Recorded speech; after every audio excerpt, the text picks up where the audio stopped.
Okay, so I here want to study the painting The Goldfish by the Swiss-German artist Paul Klee, because for one, it's one hell of an eye-gazer, and number two, furthermore, as I will expand upon in this video, the painting alludes to futuristic predictions about mankind and its technological development. That is, I claim Klee makes through his decoded abstract visual landscape with luminous fish a statement of digital aesthetics, which has naturally infused our own daily life in terms of our own omnipresence of digital screens, be it tablets, ebooks, monitors, or smartphones. Furthermore, the flattened perspective of the painting further exemplifies our own visual consumption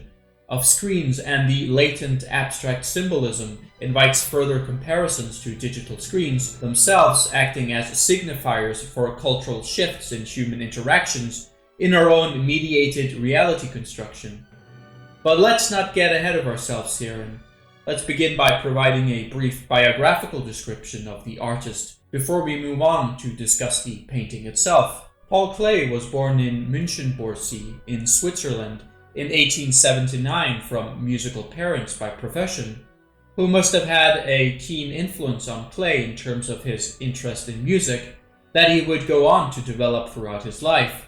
This interest extended to himself learning to play the violin, as well as later in his career writing concert reviews, for example.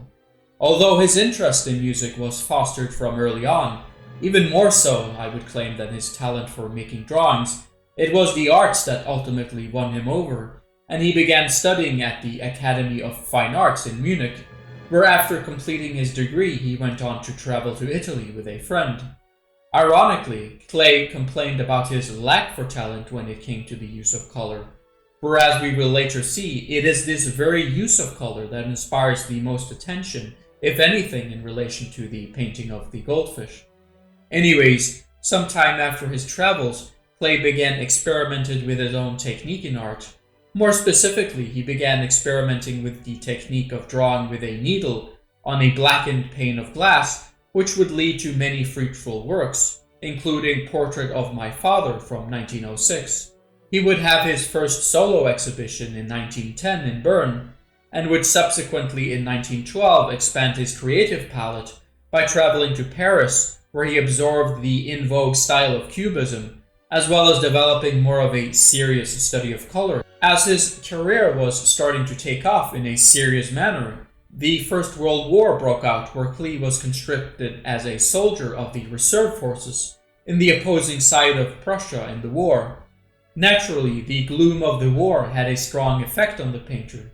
who created several lithographs during this period. After the war, Klee developed himself as a pedagogue, where he taught at the Bauhaus from 1921 to 1931. Incidentally, his colleague Kandinsky, a great painter in his own right, was also keenly interested in music, where the latter paintings would often borrow names from that of musical vocabulary. From a pedagogical standpoint, Klee's own published notebooks stand as a beacon of importance when it comes to modern contemporary art, and remains both of historical as well as practical use to this day. Klee would reach his peak maturity in terms of style around the early 1930s as an artist, with the pointillistic work of Ad Parnassum standing as a masterpiece according to many art critics. The enthusiasm was not shared, however, with the rise of Nazism later on in Germany, where Paul Klee's works were viewed as degenerate, leading to the burning of monographs, and his paintings being displayed at the Degenerate Art Exhibition in Munich in 1937. Klee himself had left Germany in 1933 and settled in Bern, Switzerland. Klee would die in 1940, suffering from a prolonged autoimmune disease known as scleroderma. Alright, now with the historical context done away with, we can start chipping away at his, in my opinion, masterpiece painting pertaining to his work of The Goldfish from 1925. What immediately strikes us here is the flattened perspective surface,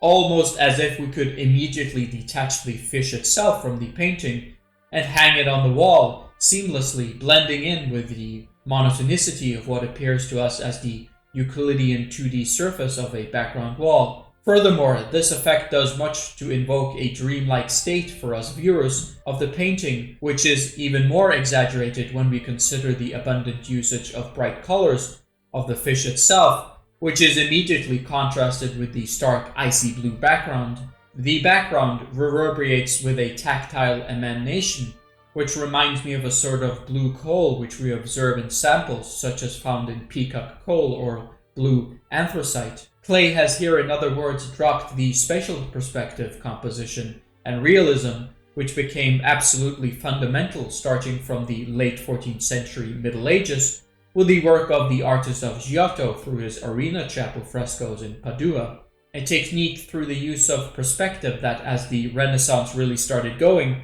was picked up by all the name-drop Renaissance artists such as Leonardo and Raphael, to name a few. Now, making a return to Klee's painting, what remains as its structural element is color alone, which has replaced perspective as the fundamental pictorial tool for organizing space, which lends the viewer a sensation of dislocality, dreamlike temporal abruptness, and a large room for symbolic contemplation. There is a sort of freedom attained here, as Klee is freed from organizing elements in his painting according to logical perspective placement, where instead objects are free to be suspended in the painting, although they may be hard to identify for the viewer, stemming from the fact that we are left with such a dark background.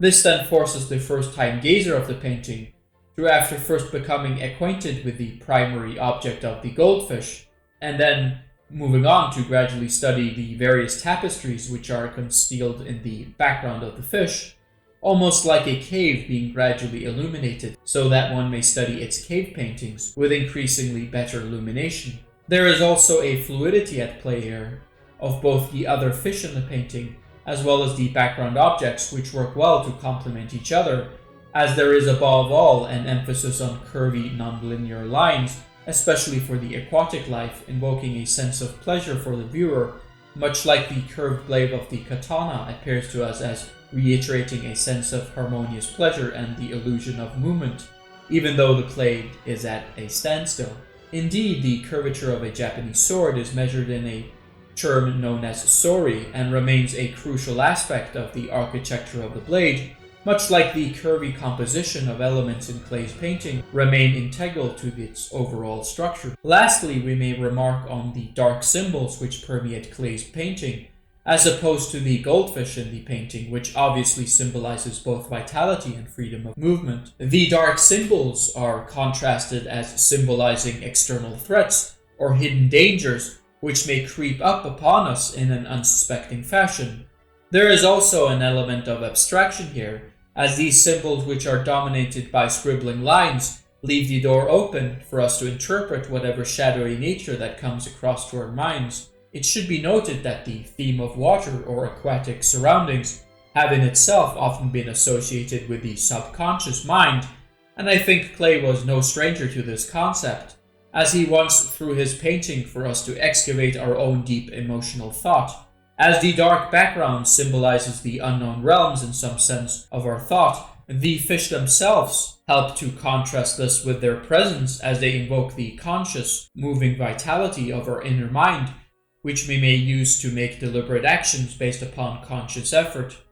Okay, so that wraps up this short analysis on Klee and the painting of the goldfish, which has always stood out to me as a masterpiece painting. If you have any suggestions, comments, please leave them in the comment section below, and please like, share, and subscribe and all that other good stuff. Cheers!